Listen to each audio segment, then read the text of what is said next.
Good morning all of you. आज हम लोग देखेंगे preparation of revaluation account, balance sheet और पार्टनर्स कैपिटल अकाउंट। मतलब एक साथ जो पूरा आप लोग को 8 नंबर का एक क्वेश्चन आने वाला है जो एडमिशन ऑफ अ पार्टनर से। तो revaluation account, partners capital account और बैलेंस शीट कैसे बनाते हैं ये क्वेश्चन सॉल्व करके एक देखेंगे। क्वेश्चन आप लोग को दिख रहा होगा, A and B are the partner sharing profit and losses in the ratio of 3:2। दो पार्टनर हैं ए एंड बी, उनका प्रॉफिट शेयरिंग रेशियो दे दिया 3:2। On 31 March their balance sheet as follows. तो ए और बी का जो बैलेंस शीट है, पुराना बैलेंस शीट नए पार्टनर को एडमिट करने से पहले का 31 मार्च का ईयर एंड वाली डेट पे वो क्लोजिंग बैलेंस शीट ये दिया हुआ है। Creditor 2,50,000, general reserve 1 lakh, bills payable 1 lakh, general reserve 1,50,000। Capital account of both the partners A and B का दे दिया है 8 लाख और 4 लाख रुपए। एसेट साइड में देखें तो cash in hand, cash at bank, debtor, stock, building, machinery, goodwill. ये पुरानी गुडविल दी है, देखो बुक में पहले से अपीयर करी हुई है। तो इस ओल्ड गुडविल को हम लोग राइट ऑफ कर देंगे किसके बीच में, ओल्ड पार्टनर्स के बीच में। हम लोग ने देखी थी एंट्रीज की, जब भी old goodwill books of account में दी रहती है तो वो हमको क्या करना पड़ता है, at the time of the reconstitution of a partnership form, admission के समय पे पुरानी गुडविल को हम लोग क्या कर देते हैं, बुक्स ऑफ अकाउंट से राइट ऑफ कर देते हैं। आगे देखते हैं क्वेश्चन क्या बोला है। They admit C as a partner with effect from 1 April 2020 1/3 of for the following terms. तो हमने सी को एडमिट किया एज अ पार्टनर 1 अप्रैल 2020 को 1/3 शेयर के लिए। C will bring 5 lakh as his capital and 2 lakh his share of goodwill, but he actually contributed only 1,20,000 towards goodwill. तो क्या बोला यहाँ पे कि जो सी है वो 5 लाख रुपए अपने कैपिटल के लिए ला रहा है और 2 लाख रुपए वो अपने गुडविल के लिए लाएगा, लेकिन एक्चुअली में वो कंट्रीब्यूट किया सिर्फ 1,20,000 रुपये अपने गुडविल के लिए। मतलब बचा हुआ 80,000 जो वो कम ला रहा है वो उसके कैपिटल अकाउंट से हम डेबिट कर देंगे, कम कर देंगे। आगे देखते हैं, building and machinery to be depreciated by 5%, stock is to be revalued at 4 lakh, there is an unrecorded delivery van worth rupees 1,20,000, 1 month salary of 30,000 is outstanding. तो सबसे पहले हमको रिवैल्यूएशन अकाउंट बनाना पड़ेगा। यहाँ कुछ टर्म दिए हुए हैं रिवैल्यूएशन अकाउंट बनाने के लिए, तो हम सबसे पहले अपना एक रिवैल्यूएशन अकाउंट ओपन कर लेते हैं।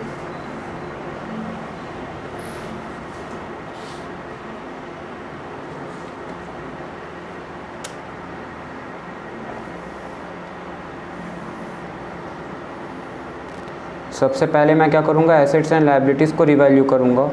तो रिवैल्यूएशन अकाउंट में प्रिपेयर कर लिया at the time of the admission of a new partner. मतलब नए पार्टनर के जस्ट एडमिशन के पहले, बिफोर एडमिशन में क्या कर रहा हूँ, पुरानी बैलेंस शीट को नई बैलेंस शीट में और द डेट ऑफ एडमिशन वाली डेट तक जितने भी एसेट्स एंड लायबिलिटीज़ बढ़े हैं उनको एक हेड के अंदर में रिवैल्यूएशन अकाउंट में डालूंगा। वो मैं पहले वीडियो में आपको समझा चुका हूँ। अगर आप लोग को रिवैल्यूएशन अकाउंट बनाना नहीं आता है तो प्लीज़ जाके पुराना वीडियो देखें, डिस्क्रिप्शन में लिंक मिल जाएगा। देखो यहाँ पे क्या बोला है, building and machinery to be depreciated by 5%। अब देखो बिल्डिंग और मशीनरी दोनों अलग अलग है, दोनों की कीमत आपको दी हुई है। तो इसका हो जाएगा, बिल्डिंग का अमाउंट हो जाएगा हमारा 25,000 रुपये और मशीनरी का हमारा अमाउंट हो जाएगा 2 लाख का 5% 10,000 रुपये। इतने से हमारी ये वैल्यू क्या हो रही, डेप्रिसिएट हो रही, कम हो रही ना। तो रिवैल्यूएशन अकाउंट में मैं आप लोग को बताया था नॉमिनल अकाउंट का रूल लगाना है, debit all expenses and losses, credit all income and gain. जब भी आपका एसेट्स कम हो रहा है, डेप्रिसिएट हो रहा है, मतलब क्या हो रहा है, कम हो रहा है, तो आप क्या करोगे, revaluation account debit to machinery to building. Machinery कितने से कम हो गई, 10,000 से,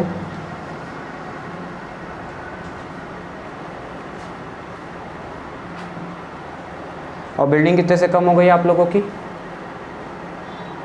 25,000 से। आगे क्वेश्चन पढ़ते हैं। Stock was to be revalued at, stock को क्या बोला है कि रिवैल्यू कर रहा है 4 लाख में। देखो आपको स्टॉक कितने का दिया हुआ है, आपको क्वेश्चन में स्टॉक दिया हुआ है 3 लाख रुपए का, 3 लाख का स्टॉक दिया है और उसकी रिवाइज वैल्यू कितनी हो गई, ये बोल रहा है 4 लाख रुपए। मतलब 1 लाख से आपका स्टॉक बढ़ गया। Increase in assets revaluation account, debit all expenses and losses, credit all income and gain, nominal account. तो क्रेडिट साइड में रिकॉर्ड करेंगे इंक्रीज इन एसेट्स, हमारे लिए इनकम है, बाय स्टॉक जितने से बढ़ा उतने से बेटर रिकॉर्ड करते हैं। तो 1 लाख से हम क्या कर देंगे, अपना रिवैल्यूएशन अकाउंट का क्रेडिट बैलेंस बढ़ा देंगे। आगे देखते हैं, there is an unrecorded delivery van worth rupees 1,20,000। तो हमारे पास एक डिलीवरी वैन थी, ये हमारे लिए एसेट्स है और एसेट्स अगर अनरिकॉर्डेड है तो अब रिकॉर्ड कर देंगे, तो इंक्रीज इन एसेट्स हो जाएगा, ये भी अनरिकॉर्डेड एसेट। तो बाय डिलीवरी व्हेन 1,20,000। आगे देखते हैं क्वेश्चन में क्या बोला है, 1 month salary of 30,000 is outstanding. तो सैलरी आउटस्टैंडिंग हमारे लिए लायबिलिटी हो जाएगी, तो इंक्रीज इन लायबिलिटी हमारे लिए लॉसेज है। अब हम क्या करेंगे, डेबिट का टोटल कर लेंगे, तो ये हो जाएगा 2,20,000। अब 2,20,000 रुपये से ये सारे डेबिट के बैलेंस को माइनस कर दो, तो क्या आ जाएगा आप लोग का, to profit transfer to A capital और बी कैपिटल, और इनके ओल्ड रेशियो में ये प्रॉफिट जो है वो डिस्ट्रीब्यूट हो जाएगा। अच्छा, ये प्रॉफिट कितना आया हम लोग का, 1 लाख, इनको प्लस करने से माइनस करना, 1,55,000 आएगा। इसको डिस्ट्रीब्यूट कर दो किस रेशियो में, 3:2 में, मतलब 3/5 में और 2/5 में, तो कितना हो जाएगा, 93,000 और 62,000। ये इनके कैपिटल अकाउंट में, जब हम क्रेडिट साइड में हम क्या करेंगे, पार्टनर्स कैपिटल अकाउंट में बाय रिवैल्यूएशन लिख करके ये प्रॉफिट बांट देंगे पार्टनर्स के कैपिटल अकाउंट के क्रेडिट साइड में। अब बना लेते हैं क्या, पार्टनर्स का कैपिटल अकाउंट।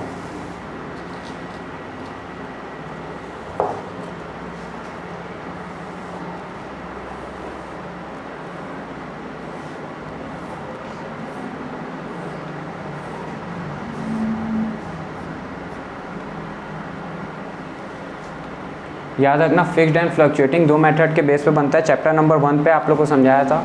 अभी जितने भी क्वेश्चन हम लोग बना रहे हैं वो फ्लक्चुएटिंग मेथड के बेस पे हम लोग बना रहे हैं।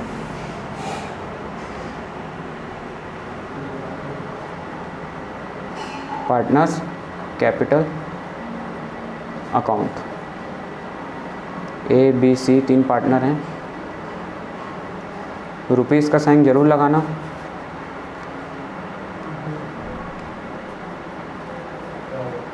Particulars A, B, C 3 partner.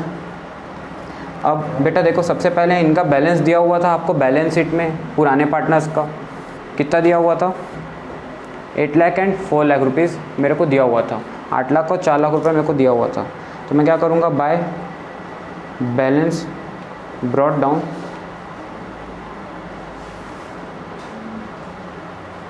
आठ लाख 4 लाख मैं यहाँ लिख लिया, क्योंकि याद रखना जब भी लेजर अकाउंट बनाते हो तो अगर लायबिलिटी है तो लायबिलिटीज़ के पास क्रेडिट बैलेंस होगा तो उसका ओपनिंग उधर ही साइड आ जाएगा, और अगर एसेट रहता तो उसका ओपनिंग बैलेंस, क्योंकि उसके पास डेबिट बैलेंस होता है तो डेबिट साइड में आ जाता। तो अभी ये पार्टनर्स कैपिटल अकाउंट फर्म बना रही है, तो फर्म के लिए पार्टनर्स का कैपिटल क्या है, एक लायबिलिटी है, लायबिलिटीज हैविंग क्रेडिट बैलेंस, इसलिए इसका ओपनिंग बैलेंस क्रेडिट साइड में आ गया। आगे देखते हैं। अभी हमको इसमें रिवैल्यूएशन का याद करो, प्रॉफिट बांटना था, तो बाय रिवैल्यूएशन प्रॉफिट कितना, 93,000 प्लस 62,000। इसके साथ में ही हमको बताया था कि सी जो है वो 5 लाख रुपए अपना कैपिटल के लिए ला रहा है। देखो यहाँ पे लिखा ना, C is to bring 5 lakh as his capital and 2 lakh as his share of goodwill. तो 5 लाख रुपए वो कैपिटल के लिए लाएगा, तो बाय बैंक, और हम सी के कैपिटल में 5 लाख रुपए ऐड कर देंगे, ठीक है। और अब वो प्रीमियम फॉर गुडविल के लिए कितना रुपए लेकर के आ रहा है, 1,20,000 रुपये। 1,20,000 रुपये हम सेक्रीफाइसिंग रेशियो में बांट देंगे। बांटना तो 2 लाख है, पर एक्चुअल में जो कैश में लाया उसको पहले बांट दो। तो कैश में कितना लाया, 72,000, ये सेक्रीफाइसिंग रेशियो में बांट दो, और 48,000। याद रखना मैंने इसको सेक्रीफाइसिंग रेशियो में बांटा है। बचा हुआ उसके कैपिटल को डेबिट कर देंगे बाय सीज कैपिटल अकाउंट। कितने से बचा हुआ है, 80,000 से, तो वो कितना हो जाएगा, 48,000 और 32,000। और हम कैपिटल से नहीं करते हैं, फिलहाल हम करेंट अकाउंट का एक नया बैलेंस उसका खोल लेते हैं, सी करेंट अकाउंट करके, उससे करेंट अकाउंट से ये बैलेंस हम ट्रांसफ़र कर लिया जितना गुडविल का बैलेंस उसका बचा हुआ था। और क्वेश्चन में हमको एक जनरल रिजर्व भी दिया हुआ, देखो 1,50,000 का। जितने भी रिजर्व्स होते हैं एम्प्लॉयज़ प्रोविडेंट फंड को छोड़ करके सारे रिजर्व को हम क्या करते हैं, पार्टनर्स कैपिटल अकाउंट में बांट देते हैं। अगर उनके किसी प्रकार का क्लेम है तो उतने क्लेम को डिडक्ट करने के बाद का जो रिजर्व, फ्री रिजर्व पड़े रहता है उसको बांटने। पर फिलहाल अभी यहाँ कोई इसी प्रकार का क्लेम नहीं जनरल रिजर्व के ऊपर, तो पूरा जनरल रिजर्व आप क्या कर दो, डिस्ट्रीब्यूट कर दो। ओल्ड पार्टनर्स के बीच में जाता है, क्योंकि ये रिजर्व ओल्ड पार्टनर्स की मेहनत से बना था, तो ओल्ड पार्टनर्स के बीच में ओल्ड रेशियो में बढ़ जाता है। तो 1.5 लाख का रिजर्व ओल्ड रेशियो में बढ़ जाएगा 90,000 और 60,000, 3:2 के रेशियो में, एंड 60,000 में ये डिस्ट्रीब्यूट हो गया। अब बात करते हैं, हमारे पास पहले से ओल्ड गुडविल दी हुई थी, देखो इस ओल्ड गुडविल को कितने की दी है 50,000, तो इसको हमको 3:2 के रेशियो में, ओल्ड रेशियो में राइट ऑफ करना है। राइट ऑफ करना मतलब क्या हो जाएगा, partners capital account debit to goodwill, ये ओल्ड गुडविल को खत्म करने की एंट्री होती है। तो हमारा टू गुडविल हुआ, मतलब पार्टनर्स कैपिटल क्या हो जाएगा, इधर आ जाएगा, मतलब पार्टनर्स कैपिटल फर्म की लायबिलिटी कम हो रही है, इतने से गुडविल क्या हो रहा है, फर्म का कम हो रहा था, तो राइट ऑफ की एंट्री बन गई कितनी 30,000 और 20,000। अब यहाँ पे निकल जाएगा to balance CD carried down balance, जो साल के एंड में है, मतलब इस साल की बैलेंस शीट में हम ये बैलेंस दिखाएंगे। इन तीनों बैलेंस को यहाँ क्रेडिट का प्लस कर लो, कितना आ रहा है 11,03,000, 6,02,000 और 5 लाख। सेम यहाँ भी आ जाएगा 11,03,000, 6,02,000 और 5 लाख। अब ये सारे बैलेंस हैं, इनको माइनस करके बैलेंसिंग फिगर यहाँ पे निकाल लो। ये कितना आ गया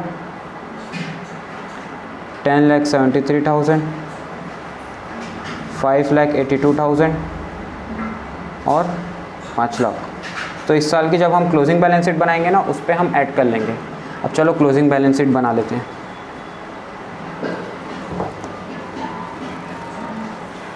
मतलब कि 1 अप्रैल को जब नया पार्टनर एडमिट हो रहा था ना, तो आफ्टर एडमिशन की जो बैलेंस शीट होती, बैलेंस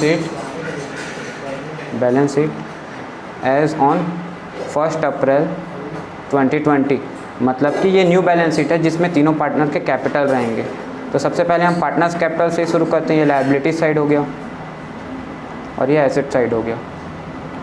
लायबिलिटी साइड में पार्टनर्स का कैपिटल अकाउंट ABC, तीनों का कैपिटल अकाउंट का बैलेंस कितना दिया हुआ था हमको पार्टनर्स कैपिटल से, ये वाला अमाउंट लिख देंगे।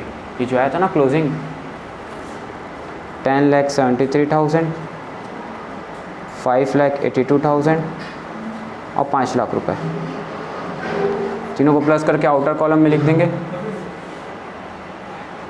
21,55,000। आपको वहाँ पे आउटस्टैंडिंग सैलरी रिवैल्यूएशन में आया था, याद करो, एक आउटस्टैंडिंग सैलरी थी 30,000 रुपये की, तो ये भी हमारी न्यू बैलेंस शीट में रिकॉर्ड हो जाएगा। और क्या रिकॉर्ड हो जाएगा, क्रेडिटर हमारे पास थे ना पुरानी बैलेंस शीट में। देखो हमेशा याद रखना, जब नई बैलेंस शीट बनाओगे तो पुरानी बैलेंस शीट को देखते हुए बनाओगे। देखो क्रेडिटर हमारे पास कितने के थे, इसमें कोई चेंजेस था क्या, नहीं था, तो 2,50,000 से एज इट इज़ लिख दो क्रेडिटर और बिल पेबल को। 2,50,000 से क्रेडिटर हो गया और बिल्स पेबल हो गया आपका 1 लाख से बिल पेबल पड़ा हुआ था। और देख लेते हैं एसेट साइड में क्या था। तो पुरानी बैलेंस शीट को ध्यान में रखते हुए ही आप लोग बनाओगे। पुरानी balance sheet cash in hand देखो कितना दिया हुआ है आपको 25,000, प्लस आपने इसका कैपिटल लाया ये, और ये 1,20,000 गुडविल के लिए लाया, तो 6,20,000 प्लस 25,000, तो 6,20,000 प्लस 25,000। अच्छा वो बैंक से कर सकते हो, अगर कैश में नहीं कर रहे हो तो कैश को एज इट इज़ 25,000 लिख दो। और बैंक बैलेंस में जब आप प्लस करोगे तो बैंक का ओपनिंग देख लो कितना दिया हुआ है। बैंक का मेरे को ओपनिंग दिया 5,75,000, 5,75,000, तो 5,75,000 प्लस 5 लाख जो कैपिटल के लिए सी लाया, प्लस 1,20,000 जो वो कैश में लाया। ठीक है, तो बैंक का बैलेंस हो गया 11,95,000। अब इसके आगे सी का करेंट अकाउंट का बैलेंस पड़ा हुआ था कितने से 80,000 से, इतना हमको उससे लेना है, उसके करंट अकाउंट के बैलेंस से इतना कम पड़ा था ना, उसके हमने करंट अकाउंट को डेबिट कर दिया था, ये बाय सीज करंट अकाउंट करके हमने सैक्रिफाइसिंग रेशो में बांट दिया था, तो ये बैलेंस भी हम उससे लेंगे। फिर स्टॉक रिवैल्यूएट हो गया था 4 लाख पे, 1 लाख से हमने रिवैल्यूएशन में बढ़ा दिया था। डेटर्स हमारे एज इट इज़ रहे थे, डेटर्स हमको पुरानी बैलेंस शीट में 50,000 के दिए थे, तो पुरानी बैलेंस शीट से हमने ये बैलेंस लिख लिया। डिलीवरी वैन हमारी रिकॉर्डेड नहीं थी, अब रिकॉर्ड कर लेंगे डिलीवरी वैन। कितने से डिलीवरी वैन रिकॉर्ड कर लेंगे हम लोग, 1,20,000 से रिकॉर्ड कर लेंगे। 1,20,000 से हम लोग डिलीवरी वैन को रिकॉर्ड कर लेंगे। बिल्डिंग डेप्रिसिएट वैल्यू पे रिकॉर्ड करेंगे, मतलब डेप्रिसिएशन काटने के बाद जो वैल्यू बच रहा है बिल्डिंग की उस पर रिकॉर्ड करेंगे। बिल्डिंग कितनी दी हुई है आप लोग को 4,75,000 और मशीनरी हमारी कितनी दी हुई थी पुरानी बैलेंस शीट में, हमारी मशीनरी दी थी 2 लाख रुपए की। 2 लाख पे हमारा डेप्रिसिएशन था, तो 2 लाख पे 5% का डेप्रिसिएशन 10,000 काटने के बाद 1,90,000 पे हम रिकॉर्ड कर लेंगे। अब आप प्लस करना, तो आपका एसेट्स और लायबिलिटीज़ का जो बैलेंस है वो क्या होना चाहिए, इक्वेट होना चाहिए। तो 25,35,000 आपका लायबिलिटी साइड का टोटल आ गया और 25,35,000 ये 1 अप्रैल की न्यू बैलेंस शीट बन गई और ये टैली हो गई। ठीक, अब इसमें आप लोग को बैलेंस शीट के बाद जो वर्किंग नोट बनाना रहेगा वो क्या क्या वर्किंग नोट दिखाना ज़रूरी है। अगर वर्किंग नोट नहीं बनाएंगे, वर्किंग नोट के कोई एक्स्ट्रा मार्क्स नहीं मिलते, पर नहीं बनाएंगे तो मार्क्स डिडक्ट हो जाते हैं। तो वर्किंग नोट नंबर 1 सबसे पहले आपको जो बनाना रहेगा वो रहेगा calculation of new profit sharing ratio and sacrificing ratio. आपको नए पार्टनर का new profit sharing ratio and sacrificing ratio निकालना है after the admission of the new partner. दूसरा वर्किंग आपको दिखाना है गुडविल वैल्यूएशन एंड एडजस्टमेंट। तो आप जो एडजस्टमेंट पार्टनर्स के बीच में करेंगे उसका वर्किंग नोट आपको रिफ़र करना है यहाँ पे। वर्किंग नोट नंबर 3 आप बैंक अकाउंट बनाएंगे, बैंक या फिर कैश अकाउंट, लेजर, जिससे आपका क्लोजिंग बैलेंस निकले ताकि क्लोजिंग बैलेंस शीट में इस कैश अकाउंट या बैंक अकाउंट का बैलेंस आप दिखा सकें। इसके अलावा अगर आपको किसी प्रकार का स्पेशल एडजस्टमेंट करने बोलता है, जैसे कि रिजर्व का क्लेम लेम है, तो वो एडजस्टमेंट की भी वर्किंग नोट को आपको यहाँ पे एक्सप्रेस करना पड़ेगा। ये वर्किंग नोट बनाना मैंडेटरी है, कंपलसरी है। ये बनाए बिना आपको 8 नंबर में 8 में 8 नहीं मिलने वाला है। वर्किंग नोट में करीब करीब 1.5 से लेके 2 मार्क्स काट देते हैं अगर वर्किंग नोट नहीं रहता है तो। आपका सारा आंसर सही होने के बाद भी आपको 6 मार्क्स ही मिलेगा 8 नंबर के क्वेश्चन में अगर आप ये वर्किंग नोट नहीं दिखाओगे तो।